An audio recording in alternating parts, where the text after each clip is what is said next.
Hello, আজ আমরা যে ভিডিওটি শুরু করতে চলেছি সেটা হলো ওই স্ট্যাটিক জিকে ডাব্লিউবিপিএসসি মিসেলিনিয়াস 2024-এর পার্ট 3।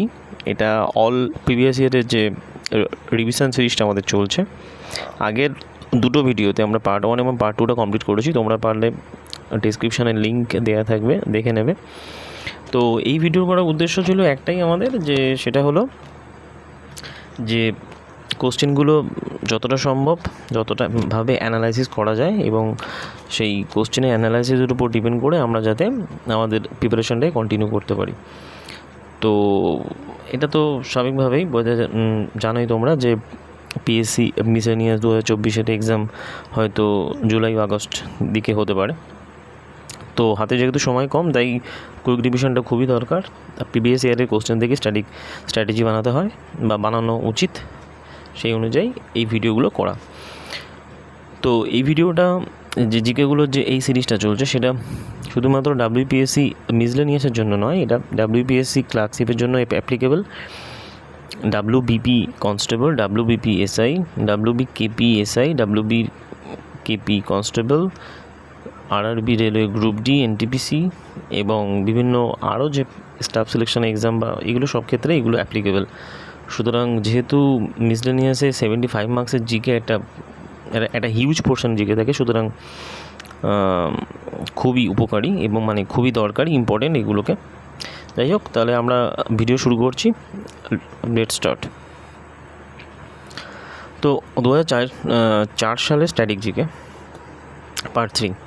বাংলায় মিল্টনের ধাঁচের অনুসরণ করেন কে প্রথম? তিনি ছিলেন মাইকেল মধুসূদন দত্ত। 2 কোশ্চেন 2, মহাকাশযানের সর্বপ্রথম যে প্রাণীকে বহন করা হয়েছিল তার নাম ছিল লাইকা। এটা একটা কুকুর, যেটা 1957 সালের 3 নভেম্বর রাশিয়া তার যে স্পেস ক্রাফটটা ছিল তার নাম ছিল স্পুটনিক, তার মাধ্যমে এটাকে পাঠায়। এরপর চলে আসছে কোশ্চেন 3, বলা হয় বাংলার মাটি বাংলার জল। বাংলার মাটি বাংলার জল গানটা রবীন্দ্রনাথ ঠাকুরের রচনা করেন। তিনি কত সালে রচনা করেছিলেন? কোশ্চেন এরকম ছিল। তো এটা হবে 1905 সালে, বঙ্গভঙ্গের সময়, বঙ্গভঙ্গের বিরুদ্ধে তিনি এই গানটিকে ঠিক রচনা করেছিলেন। পরের কোশ্চেন হলো ফাদার ব্রাউন কে? ফাদার ব্রাউন হলো একজন গোয়েন্দা, যিনি জিকে চেস্টারস্টেরন বা চেস্টারস্টন দ্বারা সৃষ্টি। এই যে এর স্রষ্টা ছিলেন জিকে চেস্টারটন। তারপরটা হচ্ছে তানসেনের আদি নাম কি? তার নাম ছিল রামতনু পাণ্ডে। তবে এই তানসেনের নাম কিন্তু দিয়েছিলেন রাজা বিক্রমজিম, যিনি এবং এই তানসেন আবার সম্রাট আকবরের সময় সভাসদ ছিলেন। এরপরে কোশ্চেন হচ্ছে যে কোশ্চেন নাম্বার 6, বলা হয় মারিয়া সারাপোভা, যিনি 2004 সালে উইম্বলডন চ্যাম্পিয়নশিপ থেকে জেতেন, এবং 2004 সালে উইম্বলডন চ্যাম্পিয়নশিপ জেতেন কে? কোশ্চেন ছিল এরকম, এবং যেটার উত্তর হবে মারিয়া সারাপোভা। তবে 2023 সালে উইম্বলডন চ্যাম্পিয়ন হয়েছিলেন যথাক্রমে মার্কেটটা ভন্ড্রাসোভা, যিনি চেক রিপাবলিকের একজন নাগরিক, এবং 2023-এ উইম্বলডন চ্যাম্পিয়নে পুরুষ বিভাগে হয়েছেন কার্লোস আলকারাজ, যিনি স্পেনের। এখানে একটু প্রিন্টিং মিস্টেক হয়েছে, সেটা ঠিক করে নিতে হবে। কোন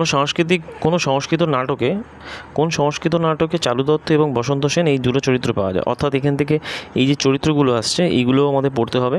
তো এটা নিয়ে আমরা একটা ঠিক কয়েকটা ভিডিও করব পরবর্তীকালে। আগে এই সিরিজটা আমরা যতটা তাড়াতাড়ি পারি কমপ্লিট করি। তো কোন সংস্কৃত নাটকে চারু দত্ত এবং বসন্ত সেন এই দুটো চরিত্র পাওয়া যায়? সেটা হলো মৃচ্ছকটিকম নাটকের, এবং যার রচয়িতা হলেন শূদ্রক। এছাড়া আরও কয়েকটা এক্সট্রা জিনিস, যেমন মালবিকাগ্নিমিত্রম, এর রচয়িতা হলেন কালিদাস। স্বপ্নবাসব দত্তা, এর রচয়িতা হলেন ভাস, এবং মালতী মাধব, যার রচয়িতা হলেন ভবভূতি। এর পরের কোশ্চেন 8, বলা হয় কোন পাখিকে দক্ষিণ মেরুতে দেখতে পাওয়া যায়? সেটা হলো পেঙ্গুইন।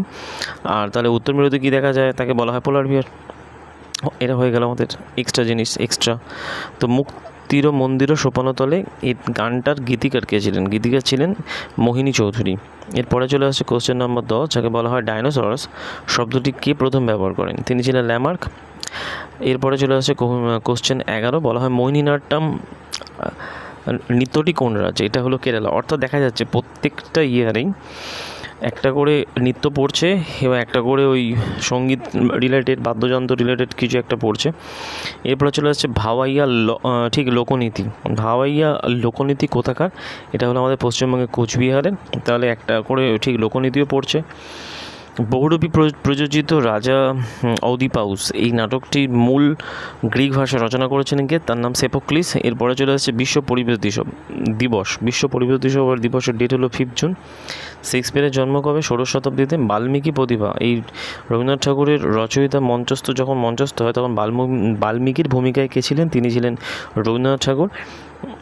এবং এরপরে 17 নম্বর কোশ্চেন হলো যে অলিম্পিক অ্যাসোসিয়েশনের বর্তমান সভাপতিকে? তিনি হলেন পিটি ঊষা। এটা নিয়ে 2003 সালে একটা কোশ্চেন এসেছিলো, তখনকার সভাপতি কে ছিলেন, আর বর্তমান সভাপতি হবেন তিনি পিটি ঊষা, যিনি অ্যাথলেট ছিলেন।